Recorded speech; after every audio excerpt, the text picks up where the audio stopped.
suis très heureux d'être ici. Ça me fait toujours plaisir de présenter ce qu'on fait chez Ramea. Donc aujourd'hui, je vais vous faire une présentation sur l'utilisation des sols pour valoriser et réduire les volumes d'eau usés. Je vais me présenter. Je m'appelle Xavier Lachapelle. Je suis responsable des phytotechnologies et de l'R&D chez Ramea Phytotechnologies. Donc, commençons notre présentation.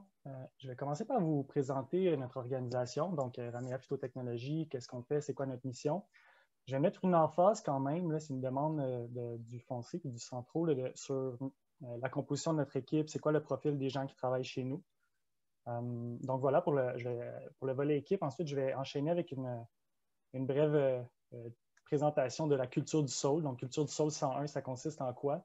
Notre procédé de plantation filtrante de sol qu'on développe depuis quelques années puis qu'on est sur le point de commercialiser. Je vais vous le présenter. Ensuite, l'historique du développement de cette technologie-là et les perspectives pour Ramea. Donc, la mission de Ramea, c'est de solutionner des problématiques environnementales à l'aide de technologies végétalisées. Donc, c'est la définition, en fait, des phytotechnologies. Puis nous, les végétaux qu'on utilise dans nos procédés ou dans nos technologies, bien, ce sont les saules. Donc, on cultive les saules depuis 2006 à nos installations de Saint-Roch-de-la-Chigan dans la Naudière. Puis, on a maintenant 165 hectares de plantations en culture, à la ferme, en fait, parce que c'est carrément une ferme. Donc, on exploite 3 lignes d'affaires. Donc, la plus ancienne, qui date de 2006, c'est la ligne d'affaires agricole, donc qu'on appelle chez nous agro. Donc, cette ligne d'affaires-là produit les boutures puis les tiges de saule qui sont utilisées par notre deuxième division, donc la division écran vert. Donc, c'est une division qui a été fondée en 2010 puis qui est manufacturière. Donc, cette division-là utilise les tiges de saule pour produire des murs anti-bruit et des clôtures. Donc, c'est le volet valorisation ici. Puis, la troisième ligne d'affaires qui nous concerne aujourd'hui, c'est la division phyto que je dirige, donc, et qui consiste principalement en l'utilisation des sols pour faire du traitement d'eau. Donc, on parle de filtres végétalisés.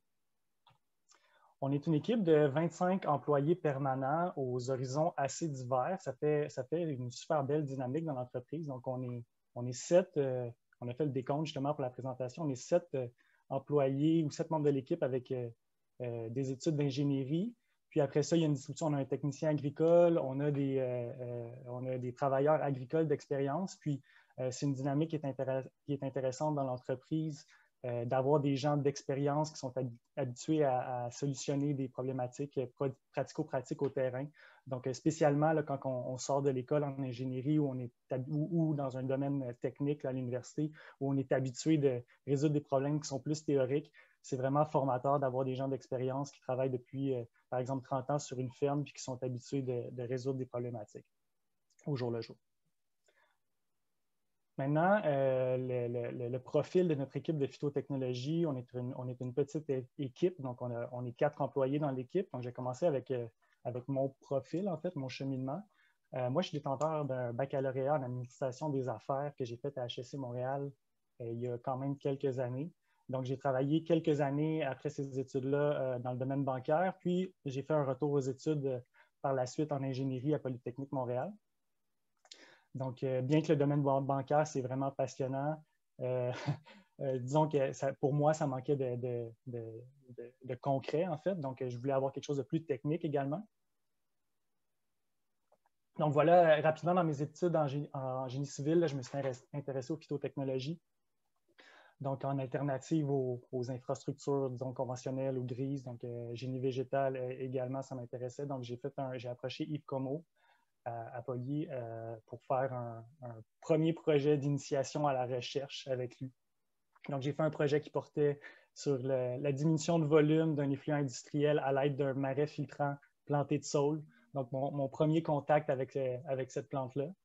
Par la suite, j'ai enchaîné à la maîtrise avec Yves Comeau, en co-direction avec Michel Labrec au Jardin botanique à l'IRBV. Puis là, j'ai réalisé un projet où j'étais où Ramea Phytotechnologies, qui s'appelait Agroénergie à ce moment-là, était un partenaire industriel. Donc, j'ai travaillé au développement avec l'équipe de Polytechnique, puis de l'IRBV, puis de Ramea, de la technologie de plantation filtrante de sol. Puis finalement, à la suite de mes études, Ramea m'a offert de prendre la tête de la division phyto, là, qui était plus, en fait, à ce moment-là, c'était de prendre la tête de l'équipe de R&D. Puis au courant des 3 dernières années, là, on a quasi terminé le développement de la technologie puis entamé la commercialisation de cette technologie-là. Donc voilà pour moi.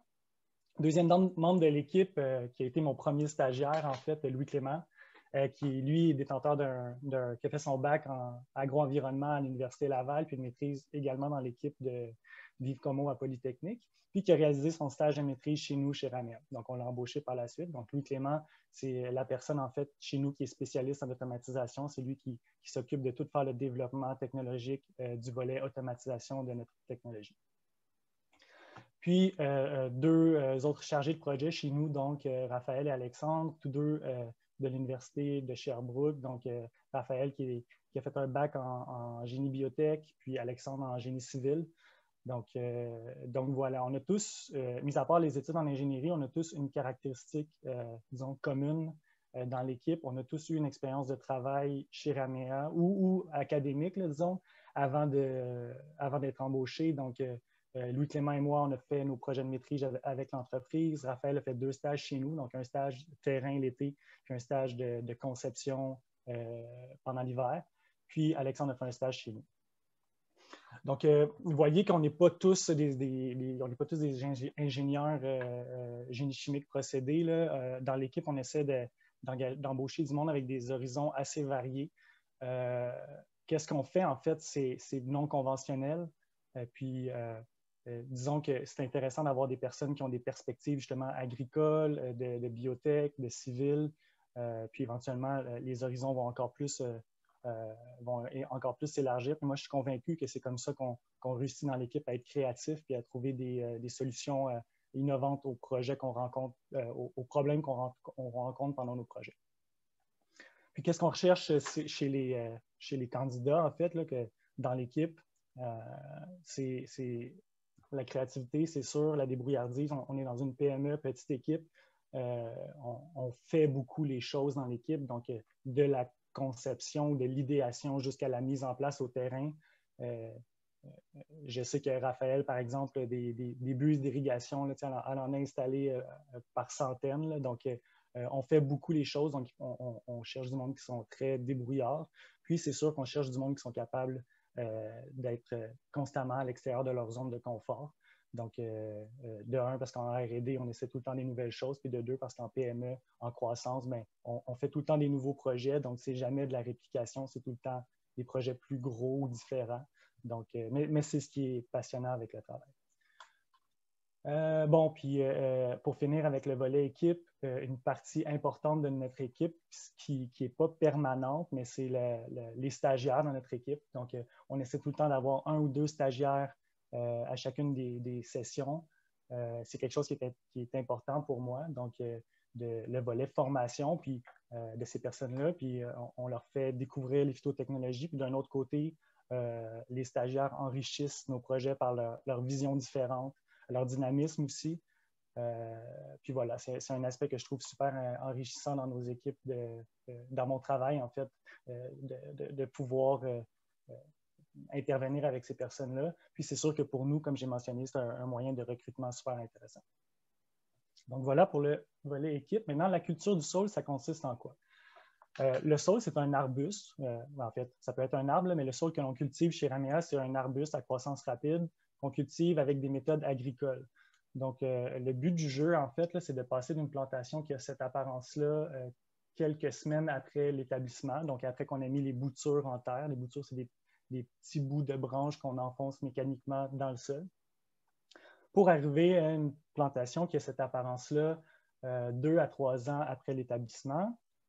Donc, un couvert végétal ou un couvert de canopée qui est quasi complet, pour finalement arriver 3 ou 4 années après l'établissement, une plantation qu'on va pouvoir récolter. Donc, à gauche, soit comme vous voyez à gauche, soit directement en paillis, donc en copeaux de bois, ou en tige. Puis, finalement, nous, quand on récolte en tige, le summum de la valorisation, c'est vraiment la construction de murs anti-bruit. Donc, comme vous pouvez voir ici, c'est un mur qu'on a livré à l'aéroport de Montréal il y a 2 ou 3 ans pour solutionner une problématique de bruit qu'il y avait au pourtour du site. Donc maintenant, pourquoi utiliser le sol dans un contexte environnemental ou dans un contexte de traitement de l'eau? Le sol, c'est une plante qui a une caractéristique particulière. Ça peut être un défaut, en fait, mais c'est une plante qui a une très mauvaise efficacité d'utilisation de son eau. Donc, c'est une plante qui transpire vraiment beaucoup. Donc, si j'étais un agriculteur qui avait, disons, en milieu moins humide, qui avait à irriguer cette plante-là, il faudrait que je consomme beaucoup d'eau pour produire une quantité X de biomasse. Donc, niveau production, c'est un désavantage, mais au niveau de traitement de l'eau, ça peut être un avantage. C'est une plante également qui a un rendement de biomasse relativement élevé. Donc, on parle de 10 à 11 tonnes de matière sèche par hectare par année, typiquement, le rendement qu'on peut retrouver sur une terre agricole. Puis ça, pour comparaison, là, la culture du pain ou l'épinette dans le centre du Québec, on parle plus de des rendements de 2 à 3 tonnes de matière sèche par hectare par année. Puis qui dit rendement de biomasse plus élevé, dit plus grande évapotranspiration, puis dit également plus grande captation de carbone dans la biomasse. C'est une plante qui a une bonne capacité d'absorption de certains métaux. Donc, dans ce cas-là, on parle de phytoremédiation. Puis, c'est une plante dont la biomasse est non comestible et valorisable. Donc, ce n'est pas négligeable. Donc, le fait qu'on puisse la valoriser, ça nous permet de boucler la boucle de l'économie circulaire. Donc, ça, c'est un aspect qui est super intéressant pour nous. Donc, sachant ces caractéristiques-là, le principe de notre procédé, en fait, c'est d'irriguer de manière précise un effluent sur une plantation de sol à croissance rapide. Donc, les mécanismes qui sont associés à notre procédé, en fait, il y a une dégradation de la matière organique, puis une nitrification de l'azote ammoniacal quand il y a ces contaminants-là dans l'eau, dans le sol. Il y a une absorption des nutriments puis de certains métaux dans la biomasse des sols. Puis, élément important, il y a une réduction de volume par évapotranspiration. Donc, la technologie, en fait, est à l'interface de 4 domaines. Donc, le traitement biologique des eaux usées. Donc, il y a beaucoup d'aspects qui sont similaires à la technologie des marais filtrants. Il y a des aspects d'irrigation de précision. Donc, à quel moment et comment appliquer l'eau sur la plantation pour maximiser la transpiration de la plante. Il y a des aspects, bien entendu, de culture du sol. Donc, c'est la base de ce qu'on fait. Puis, il y a des aspects agronomiques. Puis, je mets une emphase sur la réduction de volume par évapotranspiration parce qu'au niveau commercial, c'est vraiment technologique aussi, je pense, mais c'est vraiment cet aspect-là qui démarque qu'est-ce qu'on fait des technologies conventionnelles. Donc, comment on positionne le produit, c'est certainement pas comme un procédé miracle qui va compétitionner des procédés à forte charge. Puis, c'est pas un MBBR, c'est pas un RDS. C'est vraiment un outil de valorisation et de réduction de volume. Donc, puis c'est ce positionnement-là qui nous a fait, disons, qui nous a orienté vers le premier domaine de l'industrie où on commercialise le procédé, qui est le domaine du traitement et de la valorisation des lixiviats de lieux d'enfouissement. Donc, voici à quoi ça peut ressembler le procédé une fois établi. Donc, ici, on est sur le toit d'une ancienne cellule d'enfouissement à Sainte-Sophie. Donc, ça, c'est dans le cadre du projet Phytovalic, c'est un projet expérimental. C'est une plantation d'1,2 hectare qui est directement implantée sur la couverture d'une ancienne cellule d'enfouissement.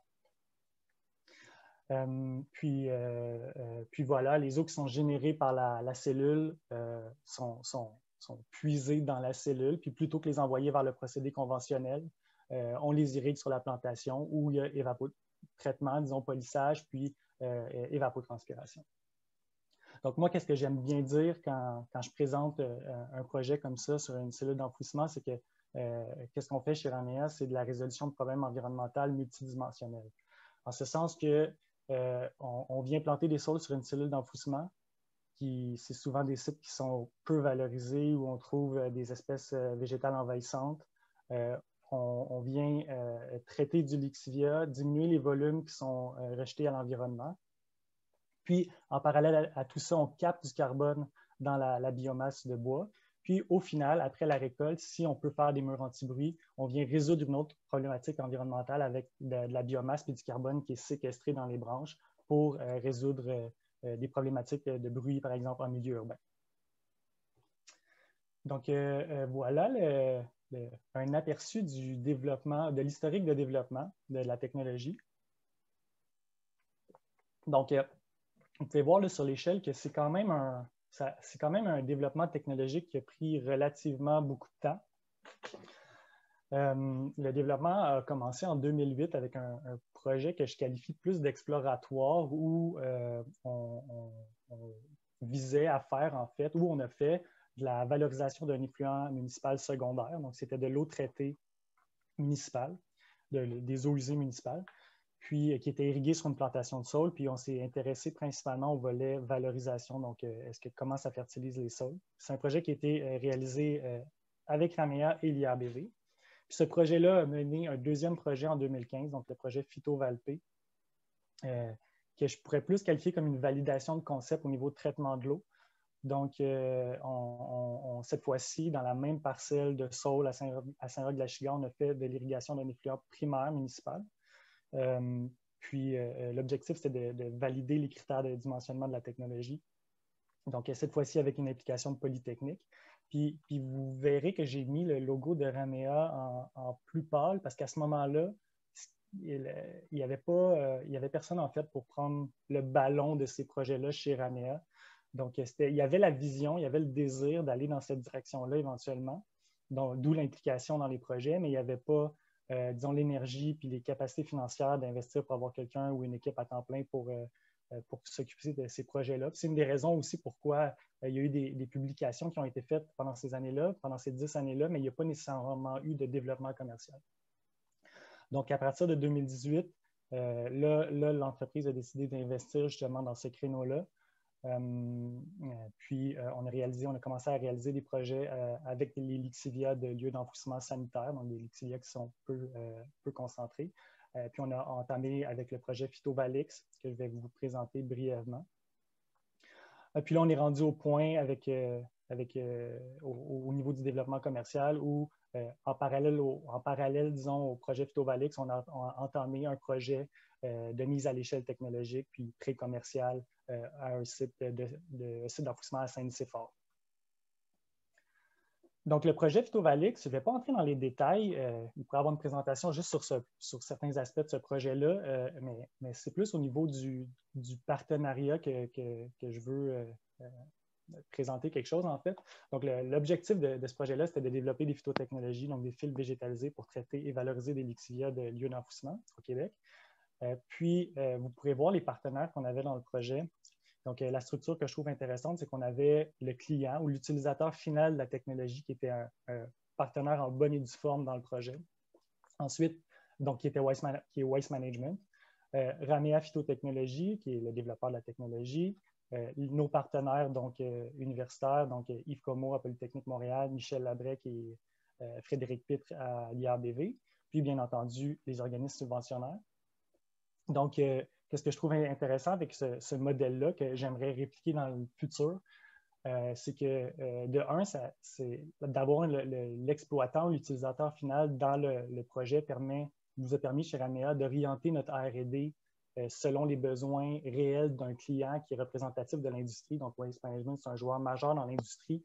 Donc, c'est vraiment super en R&D de pouvoir développer cette technologie avec l'utilisateur qui est capable de nous dire « Ah oui, c'est dans cette direction-là qu'on a besoin d'aller pour la conformité environnementale ou pour tel défi de gestion des volumes de lixivia. » De deux, je trouve que c'est super formateur, autant pour nous chez Ramea que j'imagine pour le staff étudiant, dans les réunions d'avoir les chercheurs, l'équipe technique de Ramea, l'équipe technique de Waste Management, puis les étudiants qui collaborent et qui émettent des idées. Je trouve que c'est super formateur et enrichissant.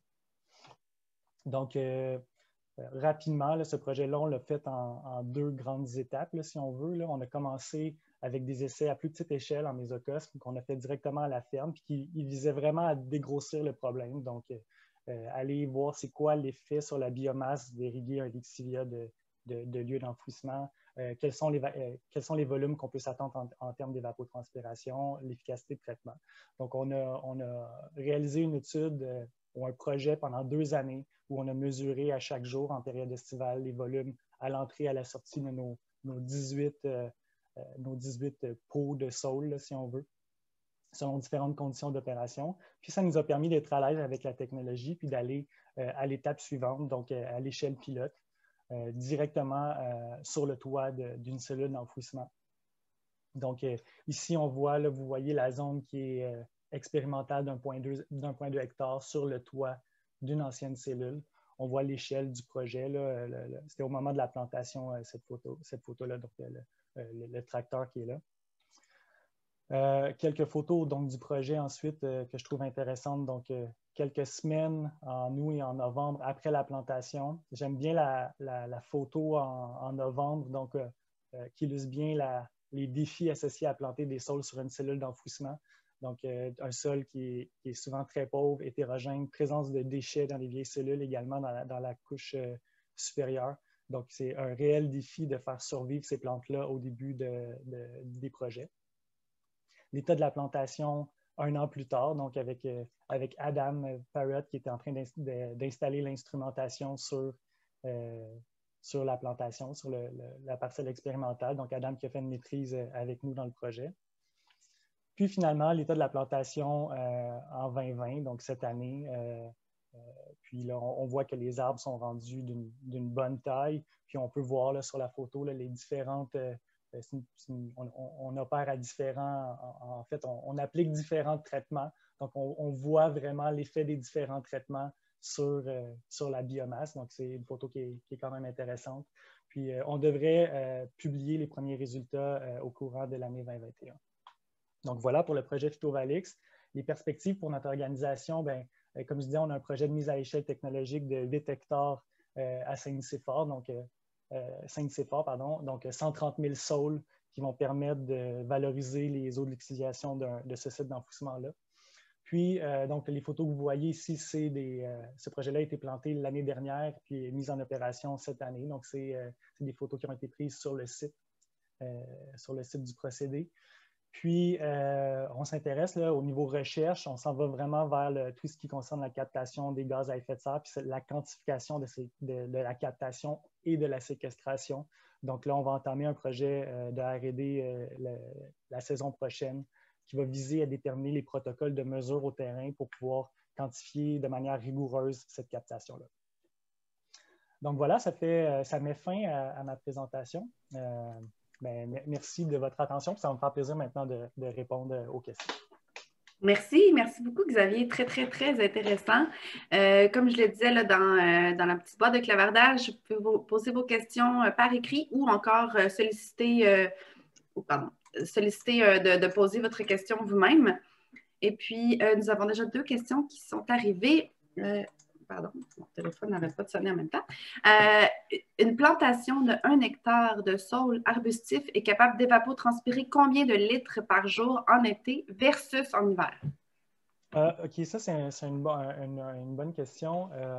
En fait, là, nous, comment on procède? On procède toujours par étude de faisabilité. Là, on a déjà mesuré l'ordre de grandeur là, qui est possible d'évapotranspirer. On a déjà mesuré pendant nos projets de l'évapotranspiration de plus d'1 mètre une année.